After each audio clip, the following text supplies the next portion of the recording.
सार, वीतराग विज्ञानता,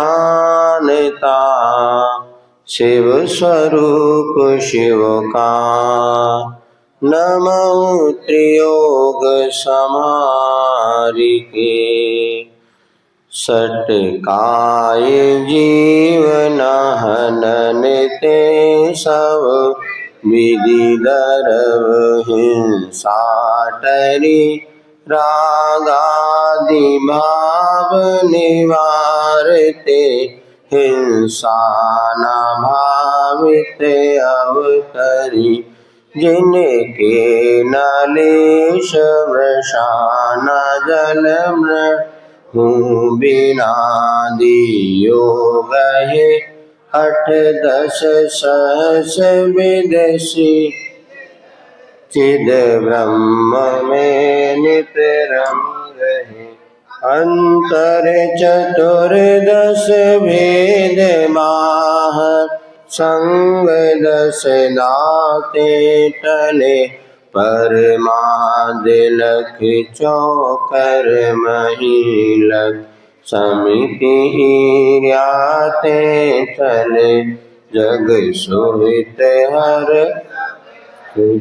हर सुति सुखद सब संशय हरे, भ्रम रोग हर जिनके बत, मुख चंद्र ते अमृत झरे। 46 दोष विनाश को, श्रावक तने घर असन को, ले तप बढ़ावन है। घोषते तज असन को, शुचि ज्ञान संयम उपकरण, लखी के गहे लखी के तर, निर्जंतु थान बिलो के तन मन, मूत्र श्लेषम परिहरे बस। इस प्रकार से कल यहाँ पर चर्चा हुई थी। जो मुनिराज हुआ करते हैं 5 महाव्रत 5 समिति का पालन करते हैं। 5 महाव्रत के विषय में चर्चा करने के पश्चात 5 समितियों की चर्चा की, जिसमें ईर्या समिति, भाषा समिति के पश्चात ईष्णा समिति एक होती है, अर्थात 46 दोषों से रहित सकुल श्रावक के घर पर जाकर के भोजन पान को ग्रहण करना। और भोजन पान को ग्रहण करने का उद्देश्य क्या है? तो ले तप बढ़ावन हेतु, शरीर को बढ़ाने के लिए नहीं, अपितु रत्नत्र और तपस्या की वृद्धि के लिए। रसन को तजी रसन अर्थात रस को त्याग करके नीरस भोजन जो लेते हैं, ऐसे वे मुनिराज ईष्णा समिति के पालक कहलाते हैं। 46 दोष कौन कौन से होते हैं, इसका विशेष वर्णन तो आपको पढ़ने में समय लग सकता है, किंतु संक्षेप में कल कुछ बातें आपको बताई थी। उद्दिष्ट और औद्दिष्ट दोष जो आज वर्तमान में चर्चा का विषय बना है, तो मुनि महाराज तो छोड़ो, श्रावक जो 11 प्रतिमाधारी होता है वह भी उद्दिष्ट का त्यागी होता है। उद्दिष्ट का अर्थ होता है मन वचन काय कृत कार्य अनुमोदना से यदि भोजन प्राप्त करते हैं सो उद्दिष्ट दोष है। अन्यथा यदि श्रावक ने आपके मुनि के उद्देश्य से भोजन बनाया भी है तो वह मात उनके लिए समझना कि आपको ये औद्देशिक दोष बहुत सूक्ष्म है। 100 रुपये में 1 रुपये बराबर वो दोष है। उससे बचना चाहो तो बहुत अच्छा, किंतु मात आहार को लेकर के नहीं, और सारे के सारे उपकरणों में आपके उद्देश्य से अगर बनाया है तो दोष है, वो भी कम है। लेकिन इसलिए इस बात को स्पष्ट समझ लेना चाहिए, उद्दिष्ट दोष अलग है और औद्देशिक दोष अलग है। कह दिया तो उद्दिष्ट दोष है, और बिना कहे श्रावक अपना कर्तव्य कर रहा है तो औद्देशिक दोष होते हुए भी यदि श्रावक आपके लिए कहता हमने आपके लिए ही बनाया, तो साधु उसको ग्रहण ना करे। ऐसा आचार्य महाराज ने स्पष्ट कहा था कि महाराज ये तो आज हलवा आपके लिए बनाए हमने, तो मत लेना। यदि सामान से बनाया है तो कोई बाधा नहीं, वो अपना कर्तव्य करता है। घर में जब मेहमान आते हैं तो चार अच्छी वस्तु बनाने का आपका मन हो जाता है। यदि अपने नगर में अतिथि आए हैं, साधु आए हैं, उनके यदि निमित्त से कोई ऐसे परिणाम होते हैं तो ये परिणाम गलत तो नहीं है, लेकिन हाँ इसमें एक दोष तो लगता है, और 100 में से 100 नंबर लाना आज वैसे भी बहुत मुश्किल है। यदि इसको भी छोड़ देंगे तो मुनिव्रत पालन करना ही कठिन हो जाएगा। फिर दूसरा हमारे आचार्यों ने आध्यात्मिक तत्व चर्चा की है। समय सार में कहा जो साधु अपने आत्म स्वरूप में लीन है उसको विकल्प नहीं है तो अधा कर्म आदि दोष से भी दूर है, क्योंकि आत्मा के स्वभाव इन सबसे भिन्न हैं। तो अपने आत्म स्वरूप में लीन होने वाला साधक इन अधा कर्म आदि दोष को भी दूर करता हुआ मात्र ले तप बढ़ावन, तप की वृद्धि के लिए भोजन पानी कर लेता है, लेकिन उसमें आसक्ति का भाव नहीं होने से तत्संबंधी बंध और निर्जरा बंध से वह बच जाता है, अपितु असंख्यात गुणी कर्मों की निर्जरा करता है। सम्यक दृष्टि के उपभोग भोग भी निर्जरा के कारण, तो जब साधु आहार करता है उस समय भी कर्म काटता है, क्योंकि एक एक ग्रास लेते लेते उसके अशुभ कर्मों की निर्जरा ही होती है, क्योंकि उद्देश्य उसका शरीर की पुष्टि नहीं अपितु रत्नत्रय की आराधना के लिए।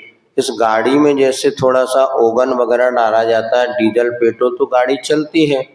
अब पेट्रोल नहीं चले डालेंगे तो गाड़ी कैसे चलेगी, तो उसको आहार पानी देना पड़ता है, तो वह उसकी जो निरीह वृत्ति होती है वो उसके लिए निर्जरा का कारण बनती है। अब आगे और भी कल बातें बताई थी, अब उसको पुनः दोहराने से नहीं है, आगे अपन पढ़ते हैं।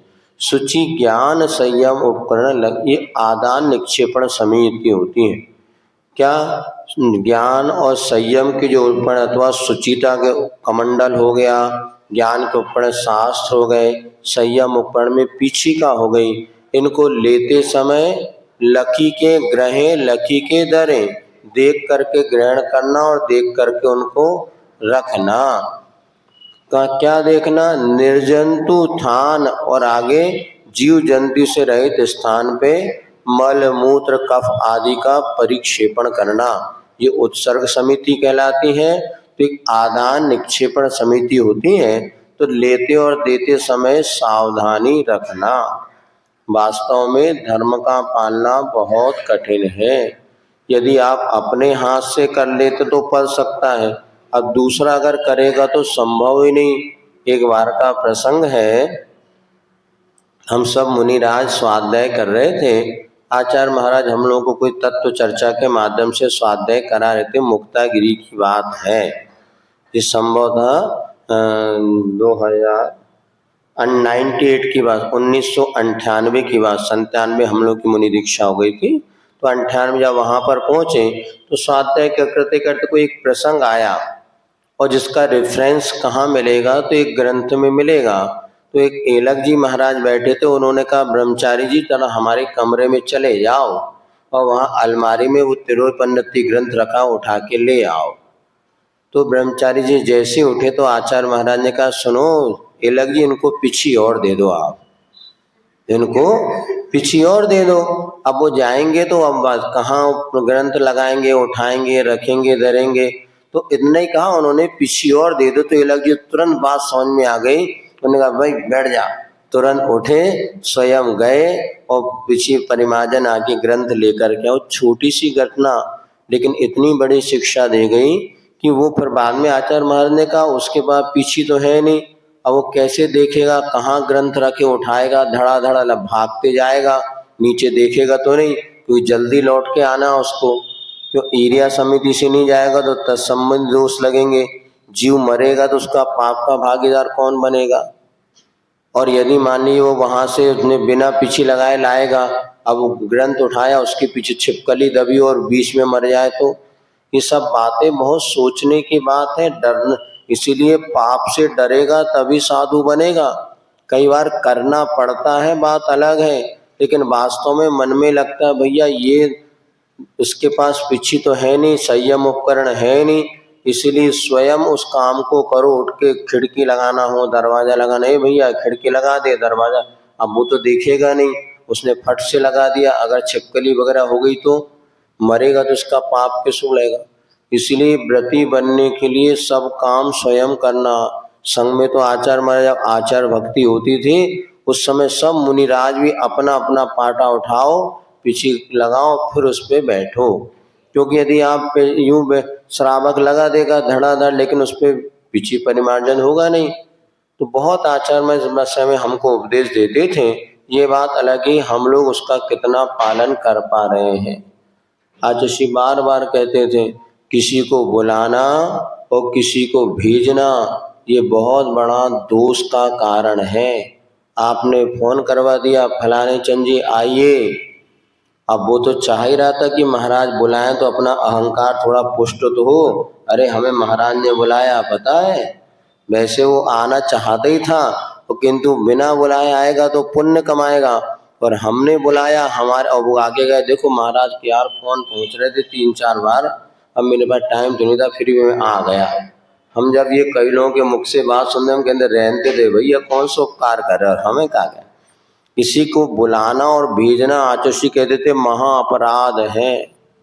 अब हम बार बार सोचते हैं कि लोग कहते महाराज आपकी कोई खबर ही नहीं आ रही, अब भाई महाराज का खबर, ये तो है खबरी लाल, इन जो लोग खबर करें तो ये पुण्य कमाएंगे और हम खबर करेंगे तो हम पाप कमाएंगे। इसलिए हम तो वैसे भी शुरू में हम ज़्यादा हमें कोई रहता नहीं था, और हमने किया तो ये लोग कई बार महाराज कोई को खबर कर दे, हमने कहा भैया व्हाट्सएप तो चले गया, यूट्यूब तो चला गया, अब जिसकी भक्ति होगी तो आ जाएगा, और जिसको भक्ति नहीं है तो भैया वो इंतजार करेगा कि कब आए। हमने तो भैया अभी तक ना पीछे में कौन करवा नहीं करा, भैया आ जाओ आ जाओ, क्योंकि वो बात हमें आचार्य महाराज की बार बार चुपती कि किसी को हमने बुलाया और भेजा, अब वो गाड़ी से आ रहा है, मानिए रास्ते में कोई जीव हिंसा हो गई अथवा उसी का कोई एक्सीडेंट वगैरह हो गया तो जिंदगी भर का हमारे सिर पे कलंक आ जाए कि महाराज ने बुलाया था और हम गए और ये हो गया। ये डर हमें इतना लगता है, इसलिए पता नहीं मन में शुरू से सा डर बैठ गया कि किसी को फोन करके बुलाते हैं, रहन तो दे भैया। अब हमने कहने से एक हमें पता है, अगर आज हम फोन कर दें 50 लोगों को तो पंडाल में पैर रखने को जगह नहीं, इतने लोग आ जाएंगे, सब तड़प के, सबकी आदत ये पड़ गई ना कि जब तक खबर ना आए तब तक कैसे गए, और खबर कौन, महाराज ने बुलाया तो आएगा। श्रावक ये नहीं कहेगा भाई साहब आप पधारिए हमारे यहाँ कार्यक्रम है, अरे वो महाराज जी कह रहे महाराज आपको याद कर रहे थे, इस दिन हो गए आप आए नहीं, पूरा चातुर्मास निकल गया, अरे आओ तो भैया तुम आओ, बोलो नहीं आओ तो हम आओ, कहा जा रहा है बताओ। लेकिन आज इतनी प्रशंसा सुनने का भी श्रावक आदि हो गया, इसके बिना उसको काम चलता नहीं। हम तो बहुत सुकून में रहे इस बार चातुर्मास में, न लेना न देना मगर रहना, आओ तो वीडियो वैसे अपना छोटो सो हाल है, 50 लोग बैठ जाओ, इससे ज्यादा हमें आवश्यकता भी नहीं। और वो जो पुण्य आत्मा होंगे तो धर्म लाभ लेंगे, जिसका पुण्य नहीं है तो क्या करेगा बताओ। इसीलिए लेकिन आगम तो कहता जब पीछे ग्रंथ को उठाने के लिए अगर आचार्य महाराज कह रहे पीछे दे दो तो हमने आपको फोन करके बुलाया, कौन आप देख के आ रहे, यदि हमने वहां से यहीं बुलाया तो नीचे कितनी चीटी देखो, तो हमारे कमरे से यहाँ तक आने में आप नहीं देखते, लेकिन नीचे हम देखते 50 चीटियां मिलती हैं, और आप तो एक पंजा रखा तो 25-50 मर गई, तो पाप के भागीदार कौन। इसीलिए कभी कर भी लेते हैं तुरंत मन ग्लानि से भर जाता है, और हमने उनको क्यों बुलाया। महाराज अब एक बार खबर कर देना, हम तो सब काम छोड़ छाड़ के आ जाएंगे, भैया काय को खबर करना बताओ। फिर यदि कहता वो भावना है खबर का, हम बता देंगे कि हम बिहार कर रहे हैं, आ जाओ तो ठीक है, अब नहीं आप बुलाओ कहो कब आ जाए, नहीं हम तो बता देंगे हम बिहार कर रहे हैं, अब आपका भाव हो तो भक्ति भाव से सेवा के लिए आ जाओ, भैया वृत्ति के लिए आ जाओ। यही श्रावक का भी धर्म है। वो कहता महाराज आप तो बता दो, बस पूरा बिल्डिंग तोड़ के नहीं बना दे, तो आप नहीं कहो तो खीला भी नहीं लगाया, पोछा भी नहीं लगाया, कहो तो भैया न तो लगा, हमें क्या करना, गंदगी में बैठे ना, हमारी तो समता परिणति विकसित होगी और कर्मों की निद्रा होगी। अब एक और तो पूरा पाटा माटा साफ सुफ सब कर दो, न कहो तो बैठे रहो गंदा। एक को की मोड़ना चढ़ के का दिन पाटा पहुँच तो दे महाराज को। इतने बाइये आते, इतने श्रावक, किसी का ये भाव नहीं होता चलो एक बार पूरा पाटा वगैरह साफ सुफ तो कभी करो तुम ने। हम महाराज रोज बैठ रहे हैं, अपनी चटाई तो साफ सुफ करके बैठ जाओ। महाराज के कई जगह ये बेंच है जितनी गंदी पड़ी रहेंगी, वो तो एक आध दो भैया कोई श्रावक बुद्धि चल जाए तो एक आध दिन करा देता है। कारण है कि हमारी आदत नहीं, गलती आपकी भी नहीं है, अपनी आदत ही नहीं कि कभी अपनों करना चाहिए। अब महाराज एक दिन हमने आपको बताया था तारंगा जी में हमारा जब ग्रीष्म काल तक वहाँ के श्रावक आते थे बागीदौरा तरफ के, वो सिर्फ एक ही दिन आहार देते थे और बाकी दूसरे दिन हमने बाल्टी उठाया, पोछा उठाया, झाड़ू उठाई, पत्नी ने पोछा बाल्टी झाड़ू उठा, पूरे कमरे साफ करना। बोले महाराज जिस दिन हम रह रहे हैं सोचा क्यों ना महाराज की ये भैया वृत्ति का हम लाभ ले। आहार दान में तो भीड़ भाड़ है, धक्का धुक्की, एक दिन दे लिया, बाकी रोज पूरे कमरे साफ करना, पोछा लगाना, ये भी बहुत पुण्य का योग है। आज अपन महाराज के कमरे में झाड़ू लगाना 4 बार माली को चिल्लाते हैं और वो आएगा वही पोछा लगाएगा। आप गंदगी देखते रहेंगे तो अपने मन में कई भाव ये नहीं आता कि भैया हम आज महाराज के कमरे की झाड़ू पोछा लगा दे। पापियों के लिए तो रोज लगा रहे घर में, जहाँ भी पापा ही कमा रहे सब लोग। इधर जहाँ मुनिराज है उसके कमरे में शायद किसी ने अभी तक तो यहाँ पर भी हमने कि कोई श्रावक श्राविका पोछा और झाड़ू लगाने का भाव मन में, ये फुकट में पुण्य कमाने का साधन है।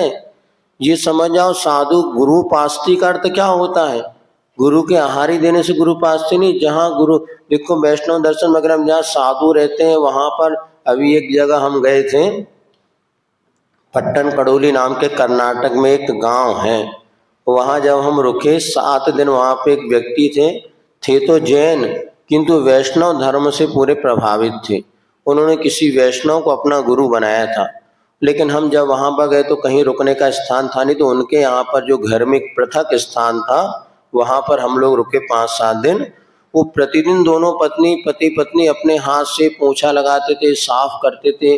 और चूंकि वैष्णव परंपरा में ज्यादा सिखाया जाता गुरु की सेवा कैसे करना, तो बिल्कुल पाटा वगैरह जब हम लोग आहार करके पहुंचे तो दोनों वहां पर 1 दिन और 2 दिन उन्होंने चौका लगाया, आहार कराया। चूंकि वो वैष्णव घर में पूरे ग्रंथ थे उनके जैन ग्रंथ, किंतु वो वैष्णव दर्शन से प्रभावित थे और गुरु भक्ति। एक दिन वो आज हम लोगों का बिहार होने लगा, गुरुजी हम आपकी कोई सेवा नहीं कर पाए। हमने कहा क्यों? बोले आपने, हमने कहा इतनी सेवा आप लोगों ने की, हमने तो कभी कोई श्रावक को इतना से नहीं। बोले फिर हम आपको बिहार कर रहे हैं आप, तो हम क्या कर सकते हैं, आपको गुरु दक्षिणा देना चाहते हैं। हमने क्या दक्षिणा दोगे बताओ भैया? तो बोले हम दोनों पति पत्नी 6 महीने का ब्रह्मचर्य व्रत धारण करते। जी देखो गुरु दक्षिणा आई समझ में। महाराज जा रहे तो महाराज जा रहे, अब आइयो लौट करके, अब तूने बहुत सारो काम अधूर हुए, अभी तो जो सब काम बने इतना और 4 महीना रुक जाओ, हमारे काम आम पड़े जो सब पूरा करवा जाओ। अभी जे नहीं बनी वो काम बचो वो, प्लस सब काम कराने के लिए महाराज हो के बाद जाने तो चले जाओ, हमारे मंदिर को तो काम हो जाए, वसूली हो जाए सब इकट्ठी। आजकल ये धारणा ही है, श्रावक यही कहता महाराज ये काम है, ये वसूली नहीं हुई आप तो ना रुक जाओगे, सब काम हो जाए उसके बाद जाना हो तो चले जाइयो। तो क्या दोगे भैया? हमारा का देने बिहार करा दे, एक टैक्सी लगवा दे, वो में 2-4 पाटा डरवा दे, और का ये गुरु पास थे नहीं। अब देखो श्रावक ने जब पति पत्नी ने 6 महीने का ब्रह्मचर्य व्रत लेंगे हम गुरु की तब हमें लगा देखो वैष्णव दर्शन के प्रभावित वहाँ ऐसी तरह गुरु की विनय बनना होती। कभी हमारे पास आके वो बातें नहीं करते, सिर्फ चुपचाप बैठते थे दोनों पति पत्नी, 5-10 मिनट बैठेंगे और नमस्कार करके चले जाते, ऐसा उन लोगों। तो ये बहुत सारी बातें होती हैं। तो यहाँ पे अपन कह रहे थे आदान निक्षेपण समिति, इसीलिए मुनि महाराज को तो बहुत सोच समझ के आदेश देना चाहिए। और वैसे भी आदेश मृत्यु के समान होता है, आगम मित्रवत और आदेश शत्रुवत, शत्रु के समान। किसी को ऑर्डर दो तो अपना बच्चा भी ऑर्डर नहीं सुनना चाहता, इसीलिए ऐसा करना चाहिए। महाराज आप तो सीधे सीधे कहो क्या करें, या कह ही नहीं सकते ना, महान दोष है हमारे लिए। और हमने चूंकि समझा तो हमें तो लगता है भैया ऑर्डर नहीं, आगम भले भी देखो ऐसा कार्य है आप उचित करो तो इससे आपका भला, इतना हम समझा सकते हैं, किंतु साधु कहता तो इसमें दोष है। तो यहाँ मल मूत्र आदि के लिए श्लेषम कफ आदि के ऐसे निर्जंतु स्थान वगैरह हो तो उसमें वहां पर मलमूत्र आदि विसर्जन करें। अब ये भी ध्यान रखना चाहिए। अरे बाबू बहुत सो रहा है आज तो, आराम करने दो जी, जम के आ रही आज तो रात भर। अब देखो, अब जैसे मल मूत्र आदि के विसर्जन है, वो अपन को देखना प्रासुक स्थान कहाँ पर हो, कहाँ पर जीव जंतु रहित हो। आजकल क्या विवेक नहीं रखते, अपन प्रासुक स्थान की बातें करते हैं। अब जैसे वो काली वाली चूरी डाल देते हैं, करोड़ों जीव उसमें उत्पन्न होते, लाखों में नहीं, उसमें छोटे छोटे जो गैप रहता है उसमें जीव पैदा हो जाते हैं। अभी बारिश हो रही थी, ऐसे केंचुए, उसके अंदर आप पानी डालो तो भल भलाते केंचुए निकलते। अब अपने तो प्राण सूख जाते हुए ये जीवों की हिंसा से कैसे बचे। अब महाराज आप कहो तो सब ठीक ठाक कर दें, और ठीक ठाक करोगे तो हमारी भी तो भैया हम तो जुगाड़ क्या करें। लेकिन इस समय श्रावक को अपना विवेक रखना चाहिए। अब चूंकि आप घर गृहस्थी के काम में फंसे तो साधुओं के लिए भी प्रासुक शौच आदि की व्यवस्था बना सकते हैं। यहाँ मानना, यहाँ चातुर्मास का मूल अगर किसी को श्रेय जाता है तो रेलवे स्टेशन को। यदि वो प्रासुक स्थान जब हमने देखा, एक बार आए थे तो 2 पटरी में पूरा चातुर्मास चल गया, अभी वहाँ पे 50% जगह सेफ है और 50 दिन रुके तो भी गंदगी नहीं। वो जो पटरी, रेलवे पटरी में जो उन्होंने स्थान दे दिया, वो पूरे चातुर्मास में निर्दोष उस सर्ग समिति का पालन हो गया। और पास में भी जो व्यवस्था उन्होंने बने वो तो इमरजेंसी वो तो है ही, लेकिन उसमें भी बहुत दिन तक श्रावक असमंजस में रहे और जीव जंतु भैया अब क्या करें। तो अब वो जब तक महाराज कहे ना भैया, कहेंगे तो हम नहीं, तो बिना कहे सुनते सुनते 1.5-2 महीने बाद थोड़ा इनको लगा कि अब उसके बाद भी वहां जाके, यहाँ आपके नहीं बता रहे, वहां पर भी यदि श्रावक जाके वहां कभी देख ले कि भैया कैसी गंदगी, अपना टॉयलेट में तो रोज जाके देखते हैं भैया गंदगी होते, तो कोई महीने 15 दिन में वो महाराज का स्थान है जाके देखना ही नहीं। और वहां भी इस प्रकार, तो ये जो कहा निर्जंतु होना तो ये चाहिए, दूरे गूढ़े, दूर हो गूढ़ हो ऐसे स्थान पे मल मूत्र कफ आदि का परिमार्जन करना। क्योंकि पहले मुनिराज जंगलों में रहते थे, सब सहज हो जाता था। अब चूंकि शहर नगरों में रहने लगे तो इसमें थोड़ी सी दिक्कतें जा रही। इसीलिए आचार्य महाराज कई बार कहते थे, जैसे आप लोग शुद्ध प्रासुक आहार दान देने के लिए मन बनाते हैं, ऐसे प्रासुक स्थान भी आपके पास होना चाहिए, जिससे कि साधुओं की इस समिति का भी निर्दोष पालन होने लगे। नहीं तो आजकल ज़्यादातर फ्लैक्स वगैरह में जो लैट्रिन बाथरूम वहाँ पर भी साधु जाने लगे, और या बना भी देते हैं, ऐसी पक्की बना दिया, पानी डालो नाली में बह जाता है। ये सब उचित नहीं है, अपने विवेक का भी इसमें उपयोग कर लेना चाहिए। तो ये 2 प्रकार की समिति का और आपको बतला दिया, आगे और बतलाते हैं। सम्यक निपकार निरोध मन बचे, खाए आत्म ध्यावते, तिन शिथिर मुद्रा देखी मृगगण, उपल खाज खुजावते, रस रूप गंध तथा परस अरु शब्द शुभ असुहावने, तिन में न राग विरोध, चेन्द्रिय जयन पद पा। अब देखिए, अब 3 गुप्तियां भी होती हैं। गुप्तियां का अर्थ होता है मन वचन काय को वश में करना। तो सम्यक प्रकार, अच्छी तरीके से, सम्यक अर्थ क्या हो गया, उसका उद्देश्य आपका पवित्र होना चाहिए। सुन रहे नहीं सुन रहे? जहां कहीं भी सम्यक शब्द आता है ना, उसमें आप पहले इंटेंशन पकड़ो, आप कोई भी क्रिया कर रहे हैं क्यों कर रहे हैं। राग द्वेष निवृत्ते चरणम प्रतिपद्यते साधु। साधु हम क्यों बने, साधु हमें क्यों बनना, प्रतिमाधारी हमें क्यों बनना, तो वहां और व्रत क्यों धारण करना, लिखा है राग द्वेष निवृत्ति। राग द्वेष की निवृत्ति के लिए हम चारित्र को अंगीकार करते हैं।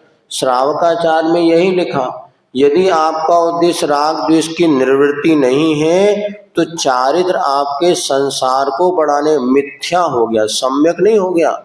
सम्यक और मिथ्या में अंतर क्या है? उद्देश्य क्या कर रहे हैं आप, ये कोई महत्वपूर्ण नहीं। कौन सा व्रत लिया, मुनि बने कि आर्यिका बने कि श्राविका, कोई महत्वपूर्ण नहीं। महत्वपूर्ण है क्यों बने, क्यों कर रहे हैं। इसलिए कल अपन ने पढ़ा था, कोटि जन्म तप तपे ज्ञान बिन खरम। तो करोड़ों वर्ष तपस्या कर लो किंतु ज्ञान नहीं है तो वो निर्जरा नहीं होती जो इधर साधु के अंतर मूर्त में होती है। मुनि व्रत धार अनंतवार मुनि बन गए किंतु उद्देश्य हमारा क्लियर नहीं था। सारी तपस्या कर रहे हैं, उपवास कर रहे हैं, व्रत नियम सब पालन कर रहे हैं, किंतु क्यों कर रहे हैं? ख्याति, पूजा, लाभ, प्रशंसा मिले। सब लोग कहे देखो कितने बढ़िया महाराज, क्या महाराज जी। इसी में तो जीरो हो गया, कोई साधना जीरो हो गई। आपने क्या किया ये कोई महत्वपूर्ण नहीं है, क्यों कर रहे हैं ये महत्वपूर्ण है। इसलिए हमारी डायरी में एक ही सूत्र हमने लिखा है, ना त्याग महत्वपूर्ण है ना ग्रहण महत्वपूर्ण है, महत्वपूर्ण उसका कारण और उसका परिणाम है। परिणाम क्या निकला? आप भोजन करते हैं, कर लीजिए, भोजन करने से पाप बनता है क्या? बोलो बढ़िया, अच्छा बोलो, भोजन करने से पाप बनता कि नहीं बनता, कि कर्म कटते?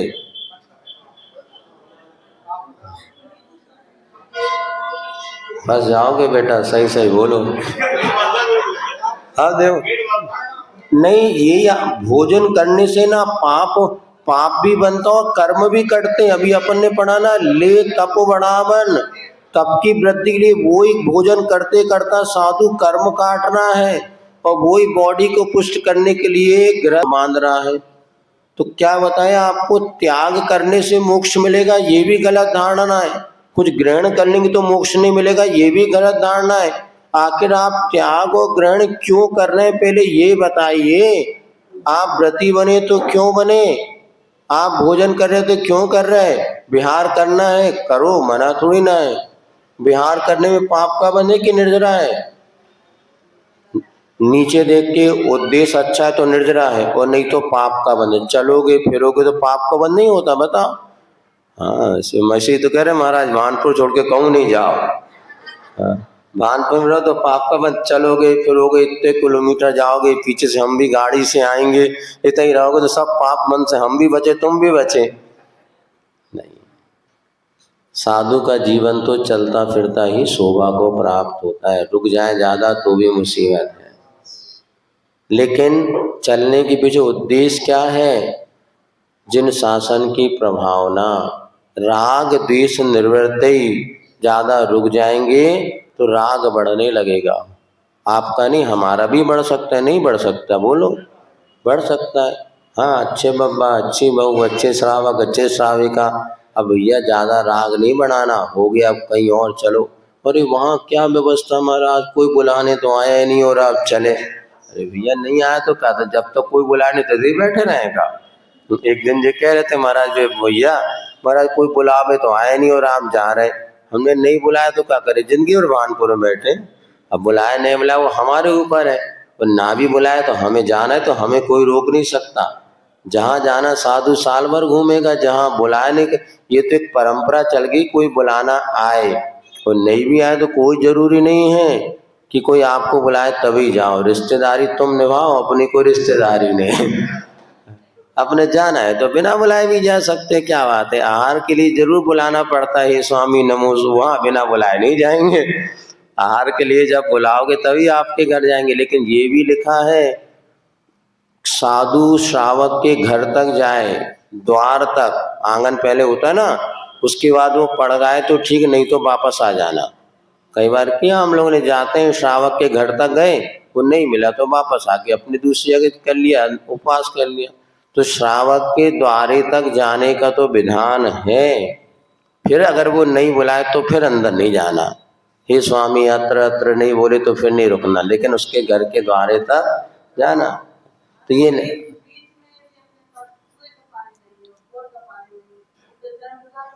अब कुएं का बोर का पानी तो ऐसा, नारियल के पानी तो है नारियल का पानी तो है, उसके बढ़िया अपना से बारिश का पानी है। देखो हम तो कोई विकल्प करते नहीं, सही बताएं आपको, वो आप लोगों का विकल्प है। कुआं ने हम तो सोचते भैया श्रावक श्रद्धा भक्ति से कर। अब आप सोच लो कितने प्रासुक द्रव्य से आप जितनी वैयावृत्ति उतना आप पुण्य कमाएंगे। अब विहार करते हैं, कई गांव देहात के लोग मिल जाते हैं, उनने जैसे धला दल ठीक हुआ ज्ञानी, तो तुम तो ज्ञानी हो। अब महाराज उसमें कहाँ था विकल्प करे, हम तो कछु नहीं करे, हम पाँव धुल गए, अपनों काम खिसक लो, क्या करना है। उसको गंधोदक मिल गया, श्रावक का धर्म। अब वहीं हम रुक के पूछे कुएं का पानी की नहीं बता, हम नहीं धुलवाएंगे पुण्य, तो कहाँ हमसे इतने से हम तो विकल्प करते नहीं, जो करे तो उनको मना नहीं है। अपन तो कहते भैया दूध धुला दिया, नारियल पानी सबसे जब फोड़ो और बढ़िया प्राशुद्ध पानी थोड़ा और कुन कर लो, ज्यादा विकल्प हो तो, और 30 रुपया खर्चा हो मने हो में अब क्या करो। सबसे बढ़िया व्रती बनने के लिए एक निर्विकल्प आजकल पूरे देश में नारियल मिलता है। नारियल के पानी ले लो, फोड़ लो, बढ़िया 2-3 व्रतियों के भोजन तो बन ही जाता। पीने की बात है और जुगाड़ कर लो। वैसे आजकल 20 रुपए की बिस्लरी बॉटल पी रहे, तो क्या है पानी इतनी 1 लीटर वो घिना सा पानी, और मतलब कछु नहीं है। अरे 50 रुपए के एक नारियल कितने का आता है वो पानी वाला, 50 का ना। हाँ तो आधा लीटर पानी निकलता नहीं निकलता उसमें, एक पौवा, एक गिलास। अरे तो भी भैया बिस्किट सुनो सुनो, दारू की बोतल से सस्तो है यार, 250-300 की सस्ती वाली दारू बोतल है। क्या है भैया, पता हुई है तुम्हें तो है? अरे हमने देखा एक बार एक 1300 रुपये लिखा था, वो दिए 20 साल पहले, कहीं स्कूल में रुके थे, वहां देखा बोतल रखी, उसमें लिखा था 1400-1300 रुपये की 1 लीटर। हमने कहा बता, इससे सस्ता तो नारियल पानी है ही कम से कम। 2-2 हजार रुपये लीटर की लोग पानी की बोतल पिया, बताते 1-1 लीटर 1-1 लाख रुपए की पानी की बोतल है। पानी की बोतल 1 लाख रुपए ना, 2-2, 3-3 लाख रुपए लीटर पानी बोतलें। वो करिया से होत बताते हो पानी, सफेद भी नहीं होता काला आला सा पानी। 2 लाख रुपए की बोतल, बड़े बड़े जो शैली जिनके अखो अटूट पैसा क्या करोगे, तो पता नहीं काट आरो पानी में, और वो 2 लाख, उससे तो सस्ता ही है ना। अरे विषय भोगों में इतना का भी लोगों ने लाखों के फटाके फोड़ लिए, तुम्हारे मोड़ा मोड़ी ने, तुम 50 रुपए के नारियल के बारे में 50 बार सोच रहे कि खर्चा करें कि न करें। आपकी नहीं बता रहे, सुना रहे सभी गिला। अरे बढ़िया एक बोरा 10-20 नारियल रख लो, रोज शुद्ध, भले आप प्रतिमाधारी नहीं भी बने तो भी आप बढ़िया प्रतिमा जैसे पालन करो। नारियल का पानी लिया, उसमें पौष्टिकता सारे गुण हैं, और यदि मान लीजिए 1 पाव भी पानी निकलता है तो 10 नारियल निकालो, 8 नारियल फोड़ लो, 1 लीटर पानी निकल गया, तो 8 नारियल कितने के 400 है। हाँ तो 4 नारियल में तो 200 रुपए में 1 लीटर पानी, बढ़िया हो गया। खूब भोजन करो, व्रती बनने में अब कोई बात। सारे देश में अब नारियल पानी मिलने लगा, पहले बहुत दुर्लभ होता था। हम लोग जब दीक्षित हुए तो उस समय तो ट्रांसपोर्टिंग वगैरह उतने साधन नहीं थे, और कभी औसत के रूप में बड़ी मुश्किल से आता था। अब तो इंदौर भोपाल जहाँ एक ऑनलाइन सीधे सारी चीज आने लगी घर है। चरण नहीं धुला सकन, अरे भाई बड़ी समस्या हो गई यार। अब पीवे की तो चरण काहे नहीं धुला सकन दुकान में गुलाब जल रखो, हाँ गुलाब जल नहीं, नारियल का पानी सबसे अच्छा। नारियल का पानी नहीं तो अनार को जूस निकाल लो, और का ज्यादा प्रासुचिक तो क्या बात है लेकिन चिटिया ना चढ़ जाए पाँव में, बाद में अच्छे से पहुंच दो। सुनो, श्रद्धा भक्ति और सब मार्ग निकल जाता है। तो सम्यक प्रकार निरोध मन वच काय आत्म ध्यावते, तो 3 गुप्ती का पालन करते, अपनी आत्मा का ध्यान करते हैं, और ऐसे स्थिर होते हैं। 3 सुतिर मुद्रा देख मृगण उपल खा, तो वहां से जो हिरण वगैरह निकलते हैं वो सोचते पत्थर है, और अपनी खुजली उनसे खुजाने लगते हैं। ऐसे गुप्ती में लीन हुआ करते हैं वे मुनिराज, जिनका उत्तम शयनन आदि होता है। और 5 इंद्रिय निरोध नाम के भी उनके 5 व्रत होते हैं। 28 मूल गुणों में 5 महाव्रत, 5 समिधि और पंचेंद्रिय निरोध, अर्थात 5 इंद्रियों की स्वच्छंद वृत्ति को रोकना, उनको बस में करना। तो यहाँ पर रूप, रस, गंध, स्पर्श और शब्द, ये शुभ भी होते हैं और अशुभ भी होते हैं। किसी ने अच्छा कह दिया तो बढ़िया खुश हो गए, बुरा कह दिया तो नाराज हो गए। नहीं, ये 5 इंद्रिय के जो शब्द आदि होते हैं, इनके विषय में न राग न विरोध। पंचेंद्रिय जैन पद पावने, ऐसे पंचेंद्रिय के विषयों पर जो निरंतर उनको अपने वश में करते हैं, अर्थात जैन पद को प्राप्त करते हैं, तो 5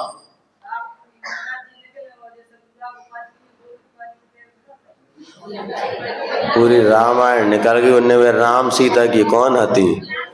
हाँ बब्बा समझा दे रमेश चंद जी, तुम तो समझ गए ना।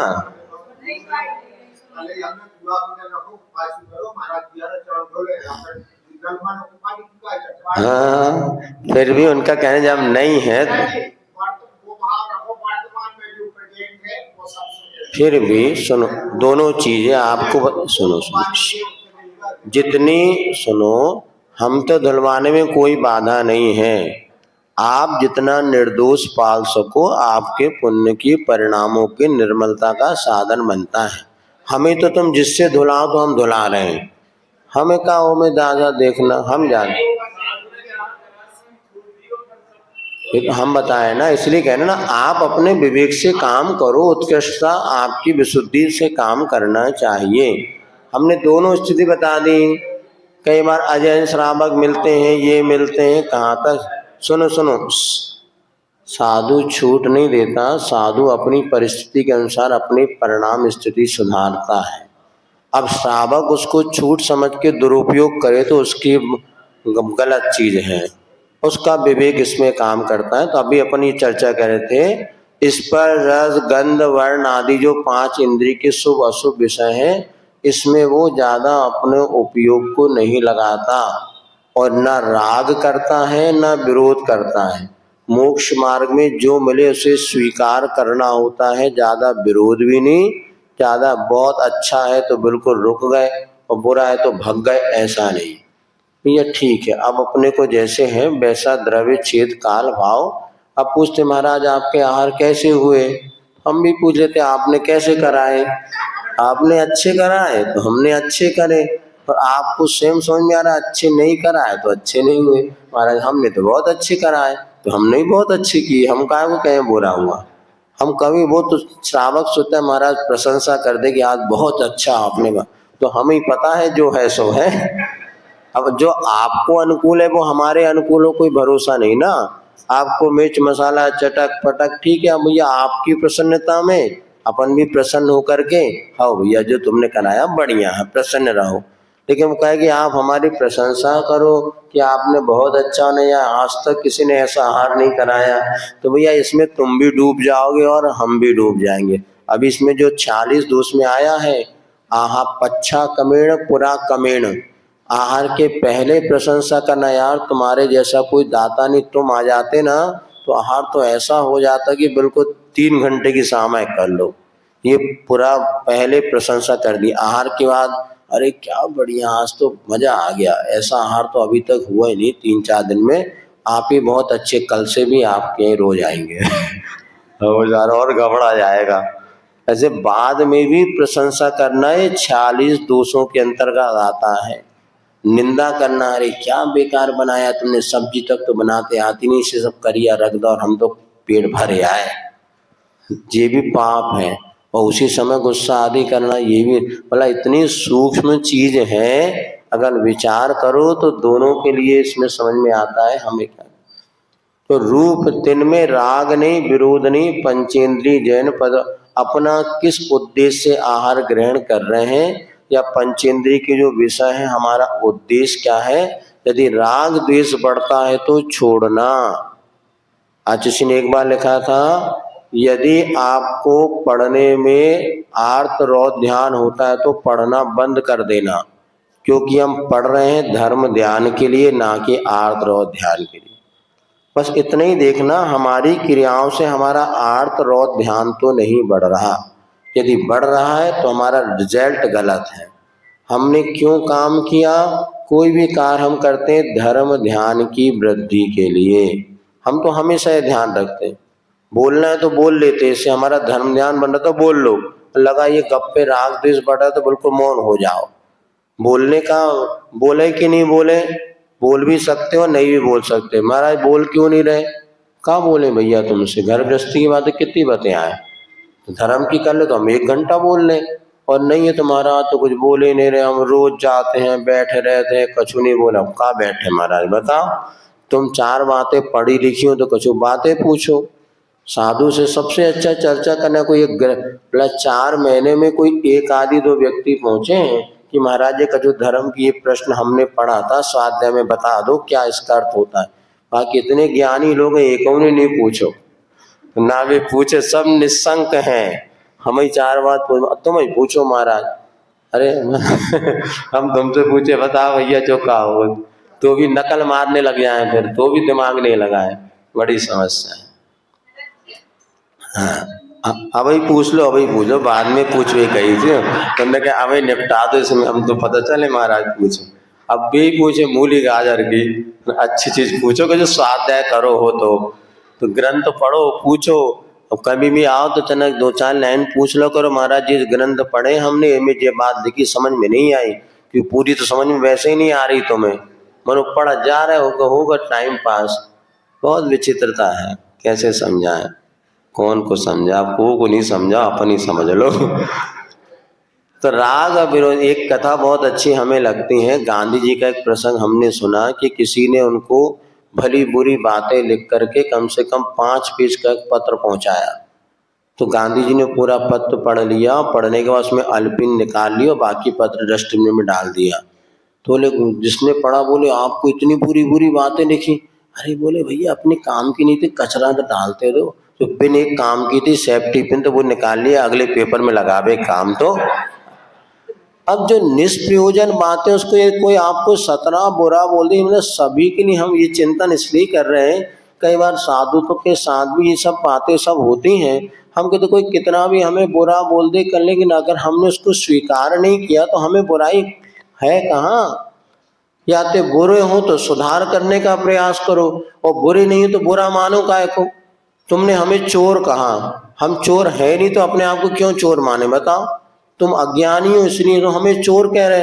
वो ज्ञानी अगर चोर करते तो हम चोरी को छोड़ने का मन बनाए, भैया गलत तो कहा नहीं उसने, और हम चोरी को छोड़े, उसने हमें चोर कहा। तो इसमें गुस्सा आने वाली कहाँ बात है, हमें समझ में नहीं आता। लोग क्यों भिनक जाते हैं? किसी ने तुम्हें चोर कह दिया तो आप चोर हैं क्या, विचार करो।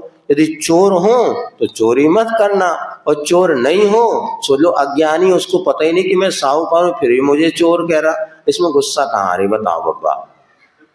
काय गुस्सा करना? यदि कोई सेठानी ने कह वही दही तो काय को गुस्सा करना? अपन है तो सुधार करो, न तो छोड़ो। जानत नहीं ऐसे पागल का करना है। मुख में इससे लिखा है समाधि तंत्र में, पहली चरण में तो लोग पागल समझता साधु दुनिया को, दूसरी चरण में पाषाणवत और निर्विकल्प अपनी साधना करते हैं। तो कितने लोग क्या क्या कहने वाले हैं, किस किस की सुनोगे? तो भैया वो मेरे विषय में जानता नहीं, ऐसे करके छोड़ना चाहिए। इसीलिए राग द्वेष विरोध पंचेंद्रिय के विषयों में जो नहीं करते, ऐसे मुनिराज हुआ करते। प्रयोजनभूत तत्व की बात करो, किसमें हमारा कल्याण है, किसमें हमारे राग द्वेष हम बच सकते हैं, उतना ही काम करो। राग द्वेष बढ़ने लग जाए तो छोड़ दो।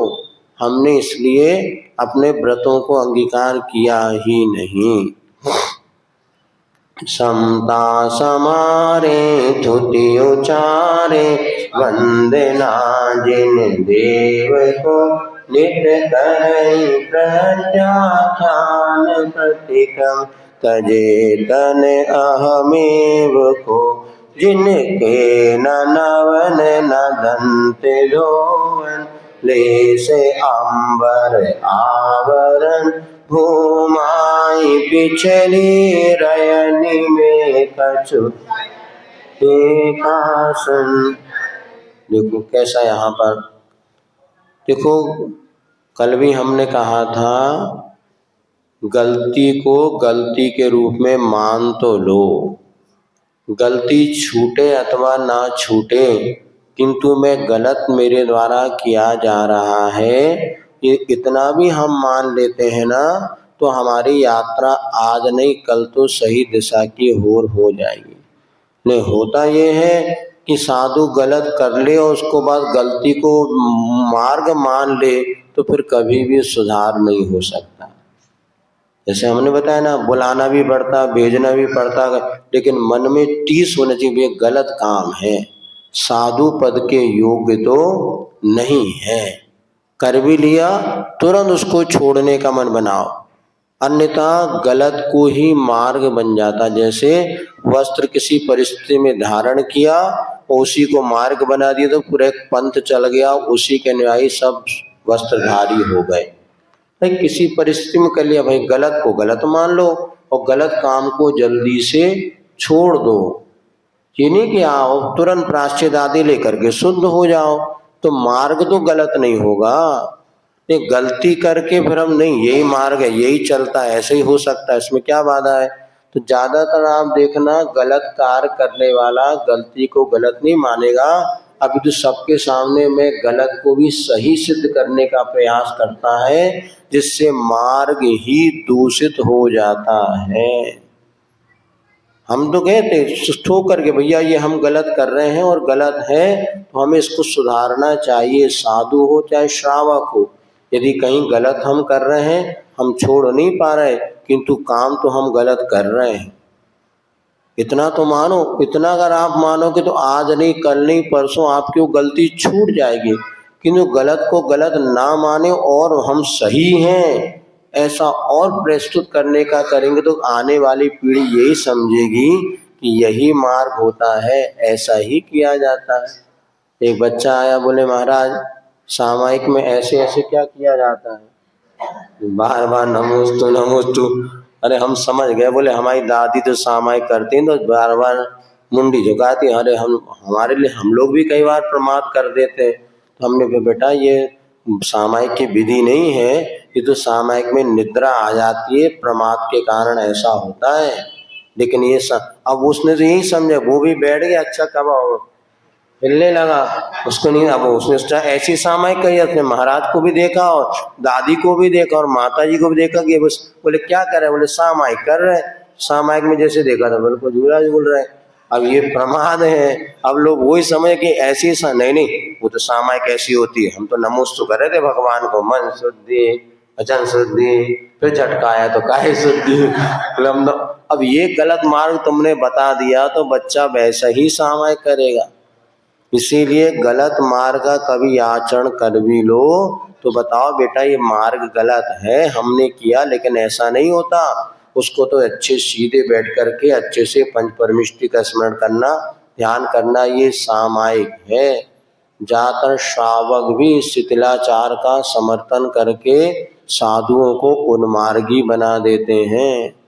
महाराज ले तो लो, कितना पैसा चाहिए महाराज, क्या तुम व्यवस्था बनाओ, हमारे पास खूब पैसा है, हमें खर्चा नहीं, आप बताओ, लाख दो गाड़ी भेंट कर देते हैं, व्यवस्था आप बनाना।